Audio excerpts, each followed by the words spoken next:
Thanks for staying with us. So, we are obviously in the Yuletide season.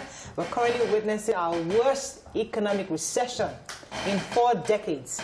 On the show today, our guest will enlighten us on how to maximize the opportunities around this season. Joining us on the show is a renowned wealth creation agent, Dr. Olumide Emmanuel. Good morning, sir. Good morning. How are you doing, sir? Of your view. It's How always, are you guys doing? It's always a pleasure. So whenever we have you like this, we know it's a full day conversation. Okay. So this is the situation. We already are in recession, and everybody's worried about the fact that food prices are up. Many businesses are losing money, and this is a season for spending. People want to spend and be merry and buy and buy. How can we marry both situations where we're in recession, things are expensive, and also we would like to spend some money? How do we manage and maximize what we have at this time?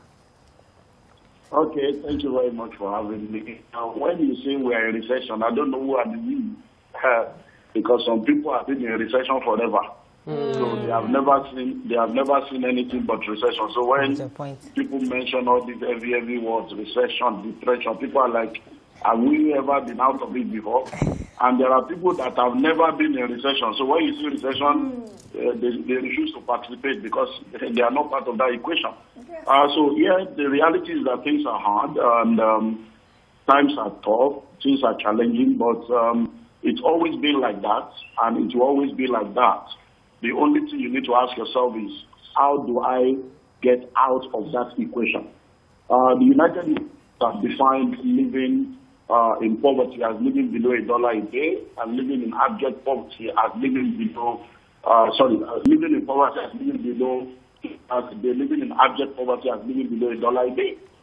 And if you look at our nation, you find out that for as long as I can remember, majority of Nigerians have lived in poverty. However, in order for you to come out of poverty and financial lack, there are time-tested, universal principles that guarantees that you will be able to exempt yourself. But the problem is, are we ready to learn those principles, and are we ready to apply those principles?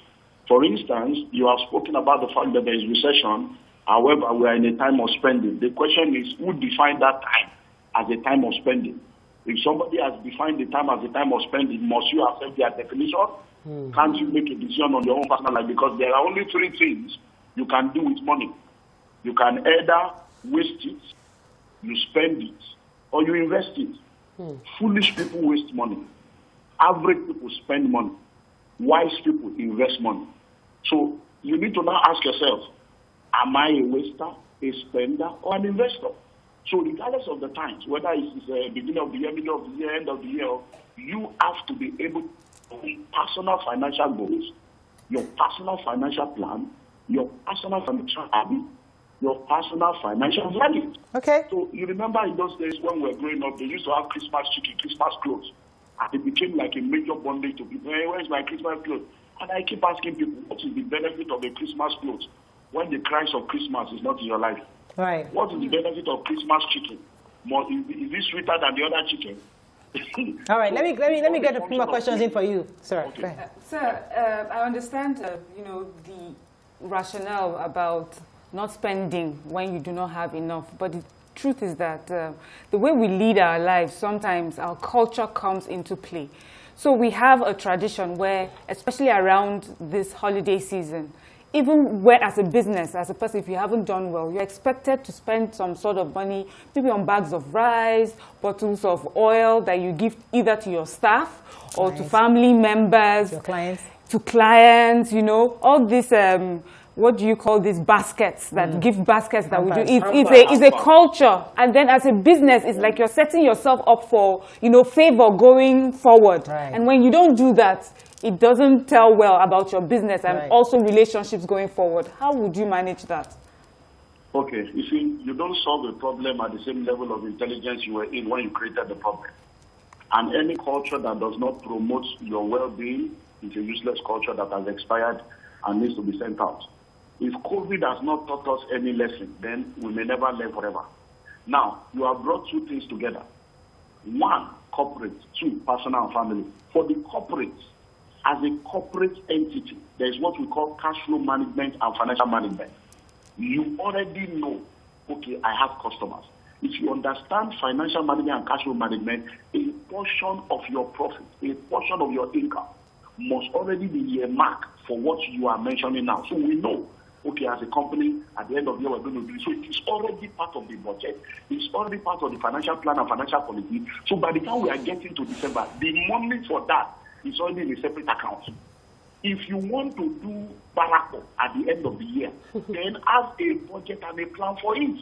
So it means that, okay, December we're going to do get together. So from January, every money you are making, you now say, okay, maybe I should start saving X% for December. Not that January, February, March, April, May, June, July, August, September, October, November, you didn't save, you didn't plan. Then all of a sudden, in December, you now realize that there is one culture. Abba, who did this was? So all these things, must you follow the bandwagon? If you have done the same thing for 20 years and it's not producing results, must you not change it? If you are going to get a different result from your fathers and your mothers, you must do something different. If we do it the way they have been doing it, we only get the result they have been getting. All the barako and all the end of the year, Christmas and party we have done, where did it lead us to? Were you able to wear clothes in COVID or go and eat party in COVID? Now COVID is out, you want to waste again. You want to swallow your future. Listen, you need to understand. Once your expenditure is greater than your income, your upkeep will become your downfall. If you eat tomorrow's food today, you'll be hungry tomorrow.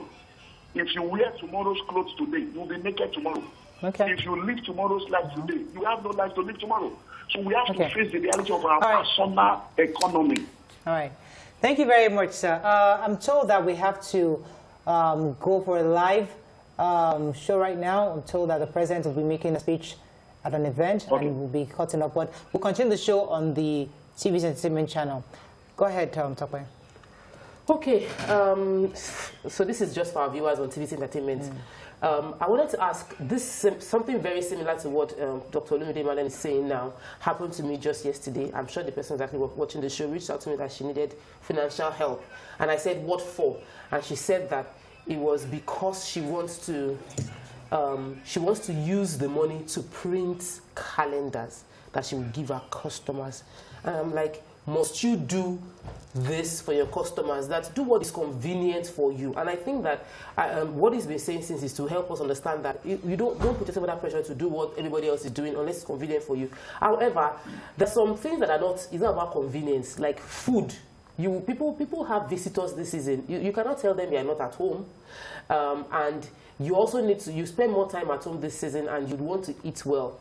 What are the advice you would give concerning people that are considering how to shop smart or how to dress up their kids? A few of those things that are general expenses, sending money to our parents, like this is the season, you have to send money to parents and family members. And how can we walk around it? And what do you think we can do for those that feel it is not enough? What they have is not enough. Okay. Now, that is why financial planning and budgeting is part of everybody's personal economy. It is when these things are missing that we keep coming back to all this. But these principles have been there. Why must it be December that you are thinking of sending money to your parents when your parents have been alive since January? Why must it be December you are thinking of doing? Why couldn't you have been putting those things together before now? If you don't have the plan, it will not work. So let me start with the food. Now, because that's basic need. Now, why do you eat? Because if we don't go back to these basics, we will continue to remain in poverty. Why do we eat? You eat to live. You don't live to eat. So fantastic. You eat for nourishment. You eat to be able to nourish yourself. Right. So once you have understood that, do you now need to eat 3 times for that to happen? We have all gotten into the group think and the rot of 3 square meals. Is 3 a square or a triangle? Thank you very much. Where did you get the idea you must eat 3 times a day? Right. So that is where personal economy comes. You sit down and say, like, my family. All right, sir. Thank you very much, Pastor Olumide Emmanuel. It's always a pleasure having you. It's always a pleasure having you. Thank you so much, sir, for shedding light on this. Obviously, planning is the key. Right now, we have to move to Abuja. We have a live transmission ongoing right now. We'll be linking up to Abuja studios.